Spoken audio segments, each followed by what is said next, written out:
Hi, my name is Jin Liang, and I'm here to talk about the question from the case study number 1, which is managing a cross culture in a Big Four consulting firm.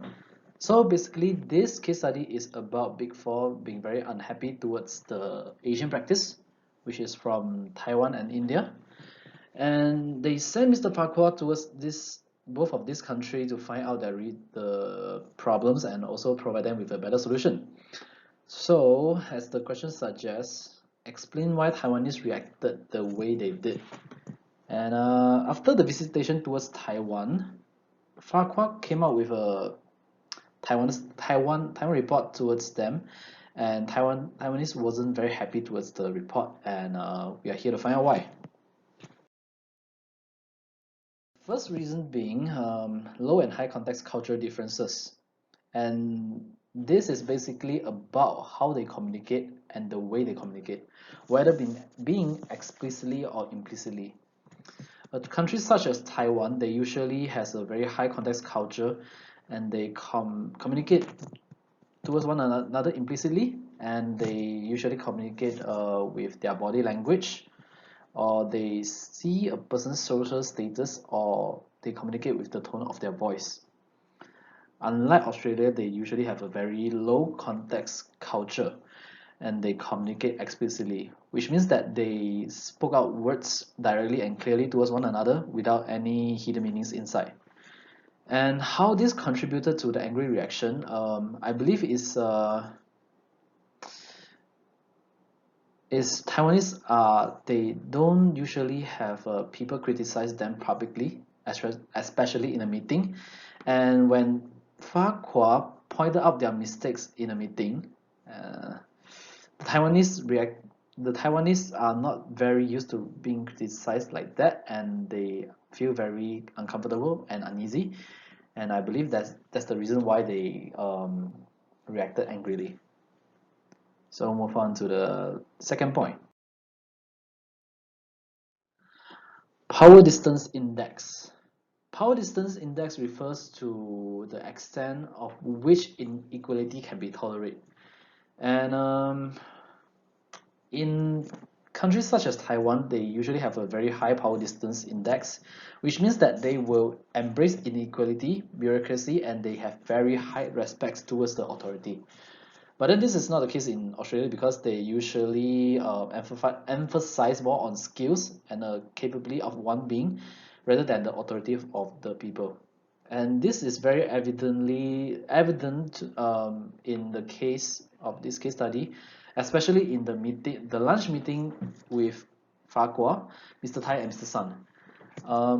In this meeting, Farquhar deemed Mr. Tai far more superior and more capable than Mr. Sun does, but then Mr. Tai didn't talk that much because of his social status being lower than Mr. Sun, and he just agreed with everything that Mr. Sun had to say, and he didn't speak his mind very much.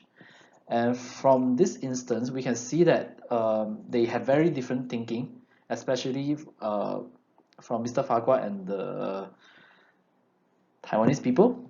And I believe that this is also one of the reasons that contributed to the angry reaction.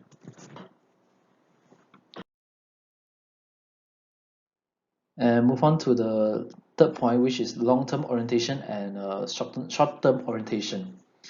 This refers to the extent of which a society view the time horizon. In this case, Australia usually has a very long-term orientated culture, and that's why they came up with the idea of changing up the practices in Asia country because it is not beneficial.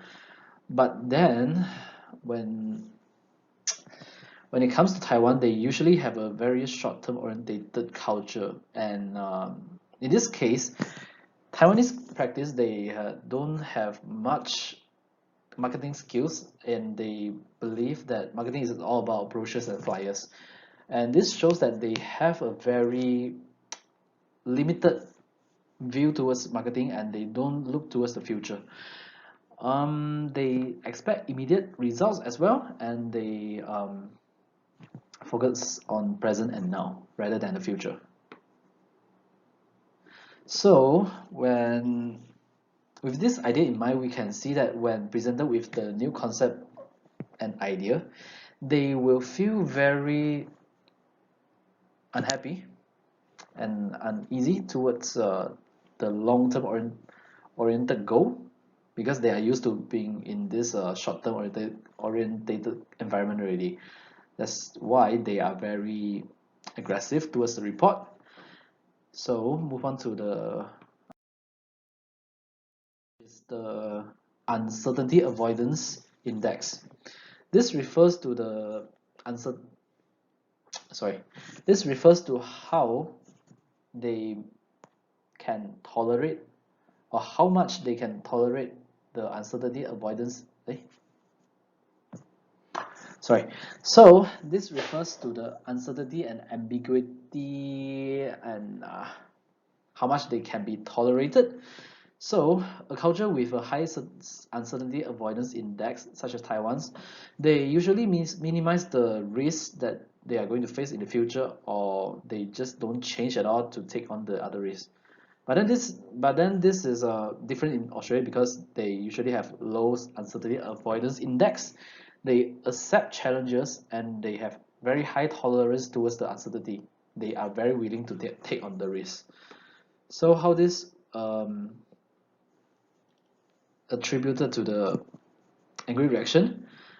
I believe that this can be evident from the meeting itself.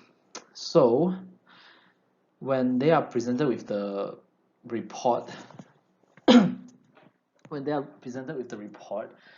Mr. Tai show anger and tell Farquhar that this report has nothing to show but things that he has already known.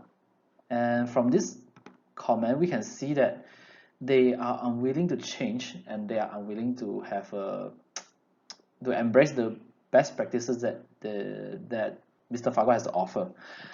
So overall, I believe that all of these angry reactions are caused by the cultural differences, and that's why they reacted the way they did. And thank you for listening. And that's all for my presentation.